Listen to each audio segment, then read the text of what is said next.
James Longstreet, a name etched in the annals of American history, evokes images of Civil War battlefields and Confederate valor. Born on January 8, 1821 in Edgefield District, South Carolina, Longstreet emerged from a lineage steeped in Southern heritage and military tradition. His ancestors of Dutch and Huguenot descent had settled in America generations earlier, their stories interwoven with the fabric of the newly formed nation. The Longstreet family had deep roots in the South, their lives intertwined with the region's agrarian economy and social customs. Growing up in the heart of the antebellum South, Longstreet witnessed firsthand the complexities and contradictions of Southern society.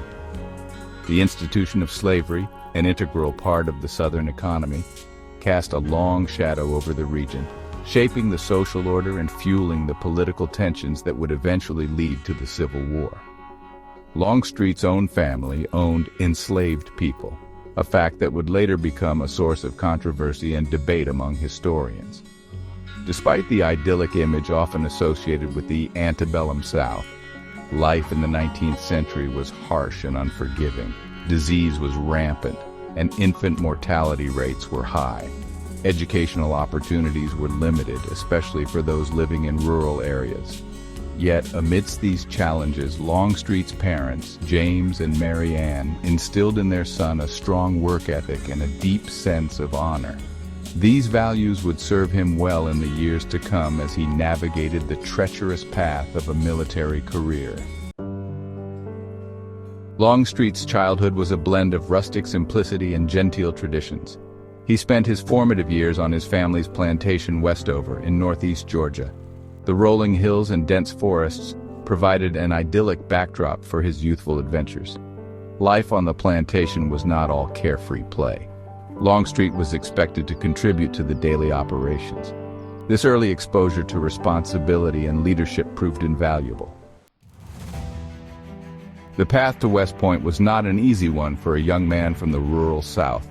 Competition for admission was fierce, and the curriculum was rigorous.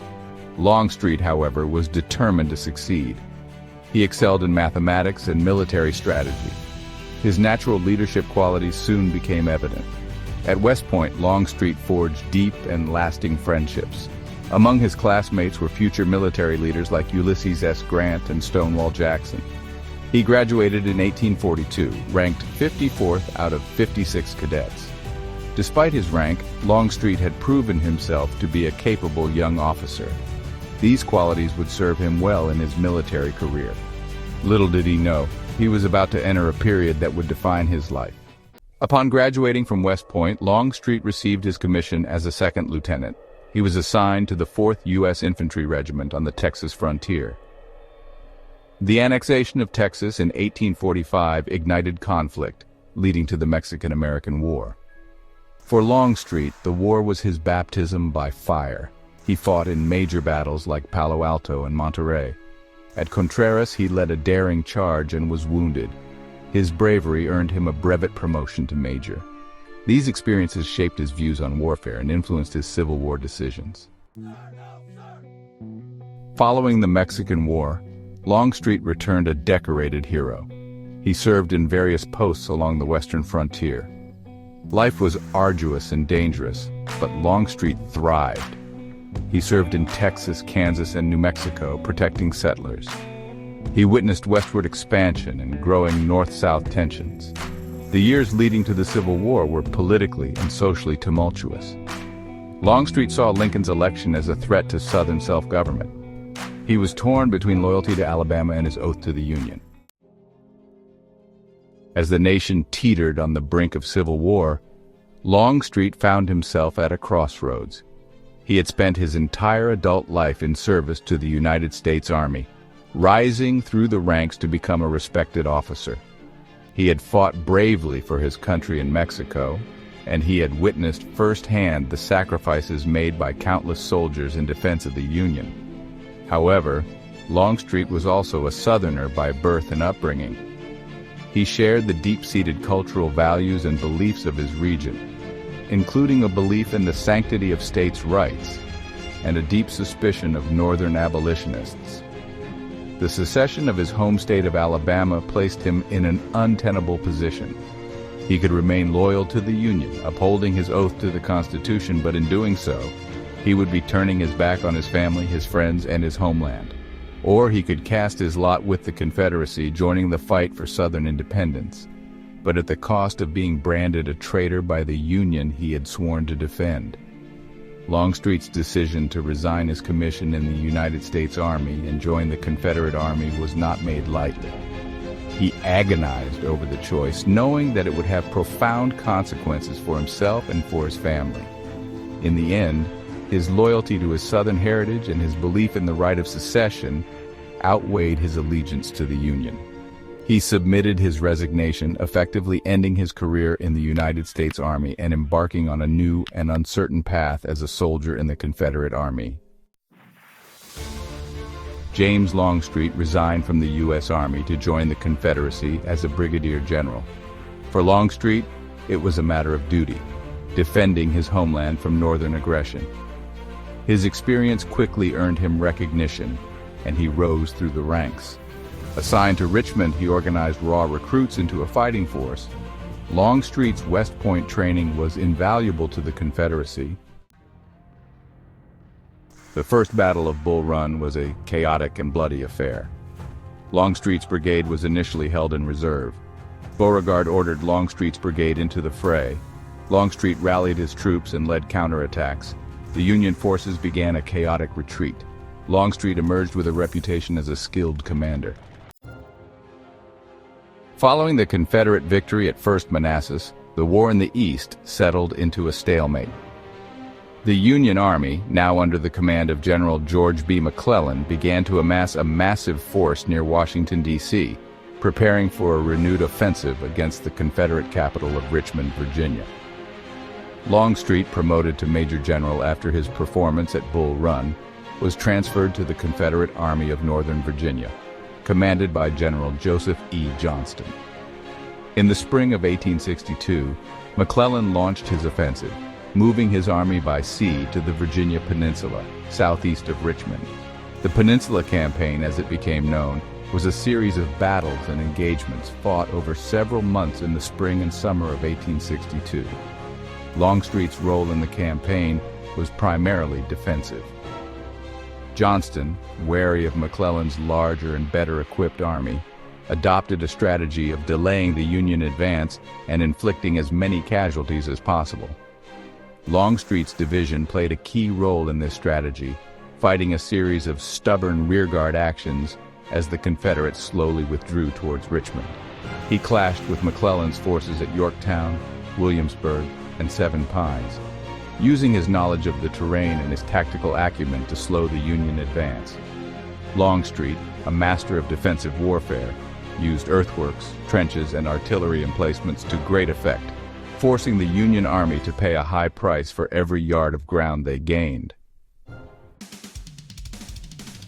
The Peninsula Campaign culminated in the 7 Days Battles, a series of bloody engagements in late June and early July of 1862. General Johnston was wounded, and command passed to Robert E. Lee, who became a legend in the South.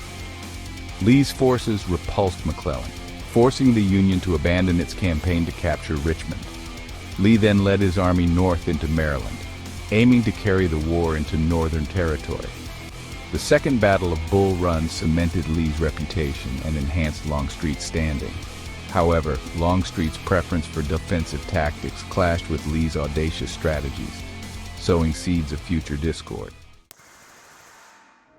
Emboldened by their victory at Second Manassas, the Confederacy, under Lee's command, invaded Maryland.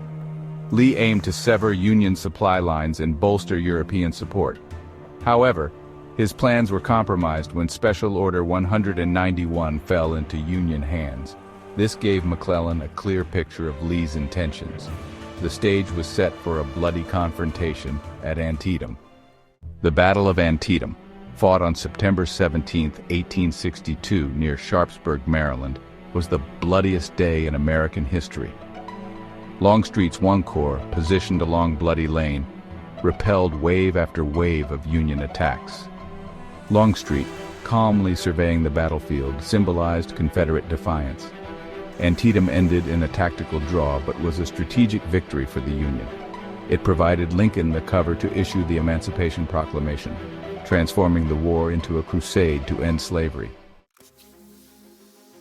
At Fredericksburg, Longstreet's First Corps, positioned along Marye's Heights, formed an impregnable line of defense overlooking the open ground where Burnside chose to make his attack. Union forces, attempting to cross the Rappahannock River under withering fire from Confederate artillery and sharpshooters, were mowed down in droves. Longstreet, a master of utilizing terrain to his advantage, had transformed Marye's Heights into a killing field. His men, sheltered behind stone walls and earthworks, poured a deadly fire into the advancing Union ranks. The Battle of Fredericksburg was a one-sided Confederate victory, with Union casualties far exceeding those of the Confederates.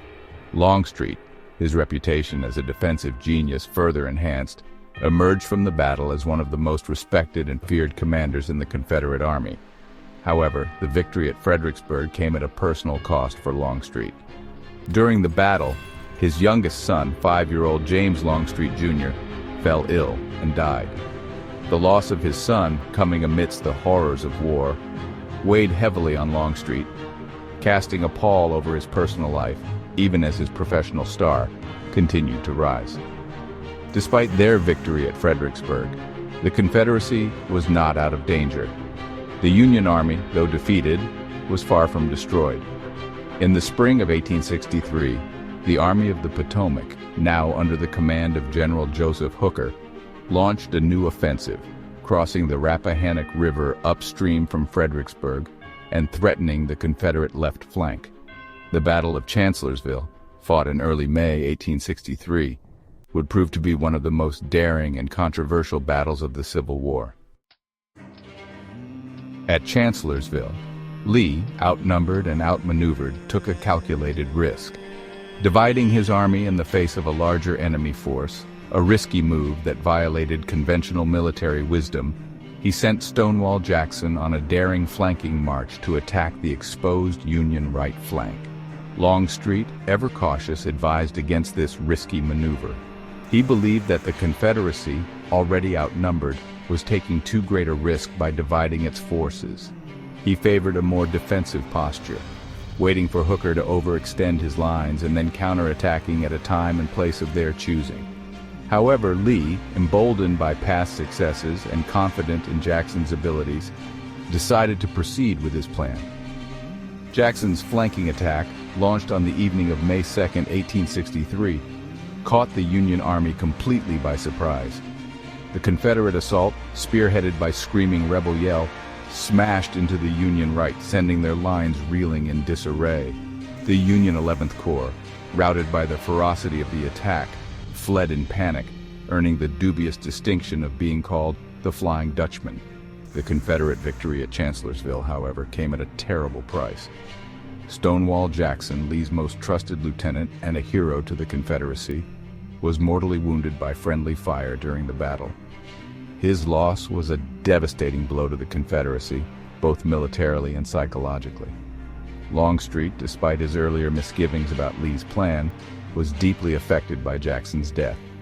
He recognized Jackson's military genius and considered him a friend, despite their differing views on strategy. Chancellorsville, while a Confederate victory, had exposed a critical weakness in the Confederacy's high command. There was no one who could truly replace Stonewall Jackson. The death of Stonewall Jackson at Chancellorsville left a void in the Confederate high command. Lee now faced leading the Army of Northern Virginia without his most trusted lieutenant. Jackson's death shifted the balance of power within the Army. The Confederacy stood at a crossroads. Lee decided to invade the North again, targeting Gettysburg, Pennsylvania. Longstreet believed the invasion was a risky gamble. He argued for a defensive strategy but prepared his corps for the march north. The disagreements between Lee and Longstreet would have far-reaching consequences for the Confederacy. The Battle of Gettysburg, a cataclysmic clash of arms, marked a turning point in the American Civil War, left an indelible mark on James Longstreet's legacy. The Confederate defeat led to a search for scapegoats. Longstreet, once hailed as one of Lee's most trusted lieutenants, found himself at the center of controversy.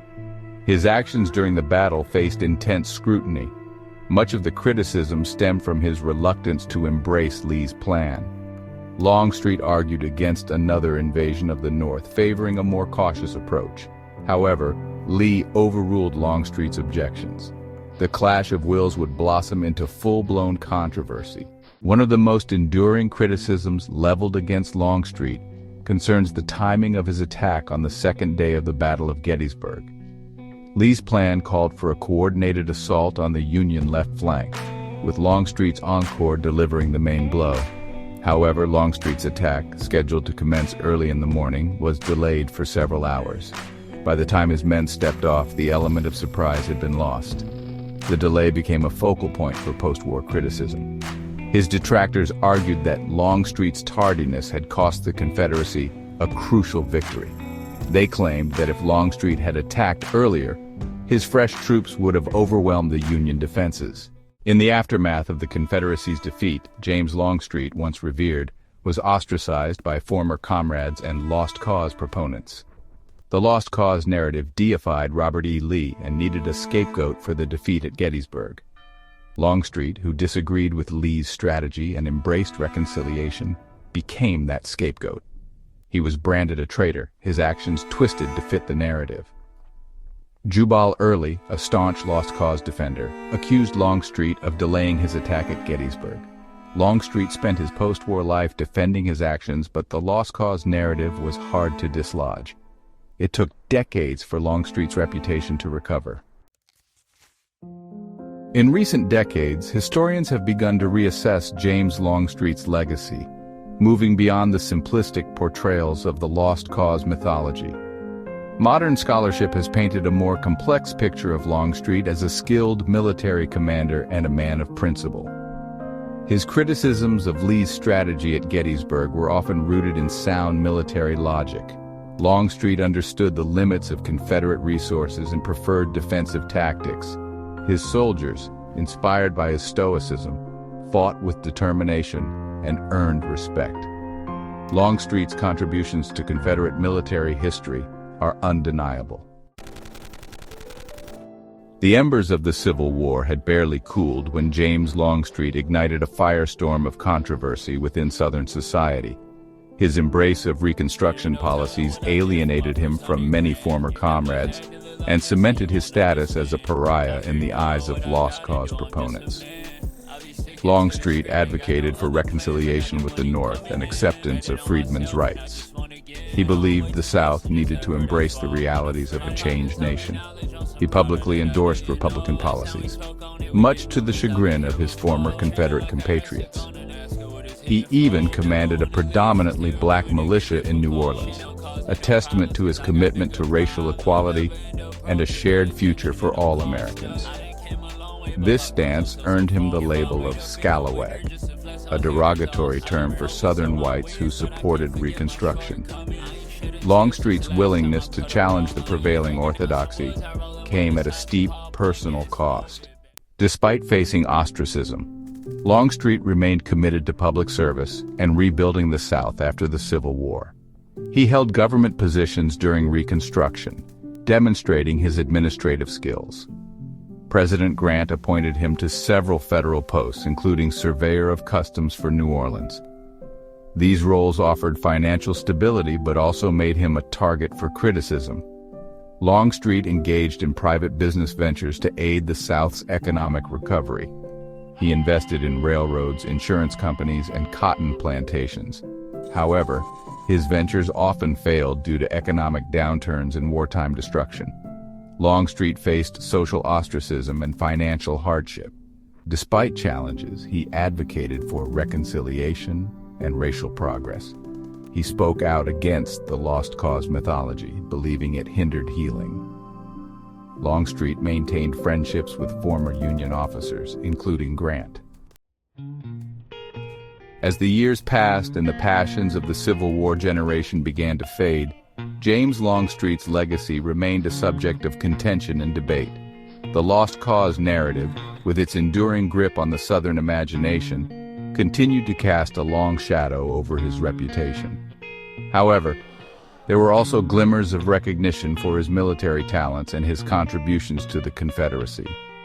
In his later years, Longstreet published his memoirs, From Manassas to Appomattox, in which he defended his actions during the war and offered his perspective on key events, including the Battle of Gettysburg.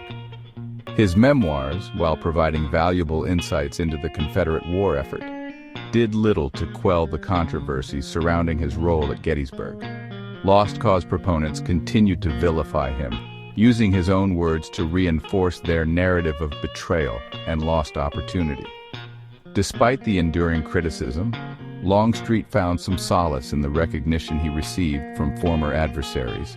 Union veterans who had once faced him across the battlefields of Virginia and Maryland expressed admiration for his military skills and his willingness to embrace reconciliation.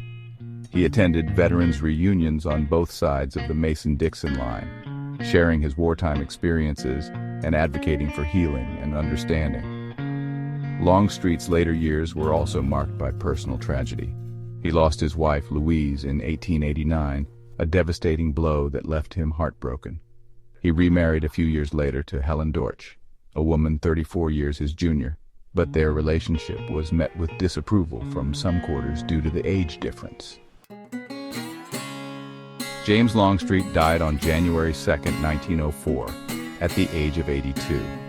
His passing marked the end of an era, the last of the major Confederate commanders who had shaped the course of the Civil War. His death, however, did not end the debate over his legacy. Lost Cause proponents continued to portray him as the villain of Gettysburg, the man whose actions had snatched defeat from the jaws of victory. However, a growing number of historians and writers began to challenge this simplistic and inaccurate narrative, recognizing the complexity of Longstreet's story and the unfairness of the accusations leveled against him. In the decades following his death, Longstreet's reputation underwent a gradual rehabilitation. Historians, delving into primary sources and moving beyond the Lost Cause mythology, began to appreciate his military talents, his loyalty to his men, and his willingness to embrace reconciliation. They recognized that his criticisms of Lee's strategy at Gettysburg, far from being acts of treachery, were often rooted in sound military judgment. Today, James Longstreet is remembered as a complex and tragic figure, a man who served his cause with honor, endured decades of unfair criticism, and ultimately embraced a vision of reconciliation that transcended the bitterness of the past. His story serves as a reminder that history is rarely black and white, and that even the most vilified figures often possess redeeming qualities that deserve to be acknowledged and understood. James Longstreet's journey from revered Confederate general to ostracized figure and finally to a symbol of reconciliation embodies the complexities and contradictions inherent in historical memory. His reputation suffered under the weight of Lost Cause mythology, which cast him as the scapegoat for the Confederacy's defeat at Gettysburg. Modern historians have begun to disentangle Longstreet's legacy from myth and misinformation. What emerges is a portrait of a gifted military leader whose strategic acumen and tactical brilliance were often overshadowed by his pragmatism. Longstreet's post-war embrace of Reconstruction demonstrated a remarkable capacity for forgiveness and a forward-thinking vision for a reunited nation. His life serves as a powerful testament to reconciliation and bridging divides. The life and career of James Longstreet offer valuable lessons in leadership that transcend the battlefields of the Civil War. Effective leadership requires critical thinking, voicing dissent, and prioritizing the well-being of subordinates. Longstreet's willingness to challenge Robert E. Lee's decisions stemmed from a sense of responsibility for his soldiers' lives. His preference for defensive tactics often proved prudent, sparing lives and maximizing resources. Longstreet's post-war embrace of Reconstruction showed growth, forgiveness, and adaptability. His story is a timeless example of moral courage and principled leadership, Longstreet's legacy reminds us that history is a dynamic and evolving narrative. His journey from battlefield commander to symbol of reconciliation highlights the possibility of healing and understanding.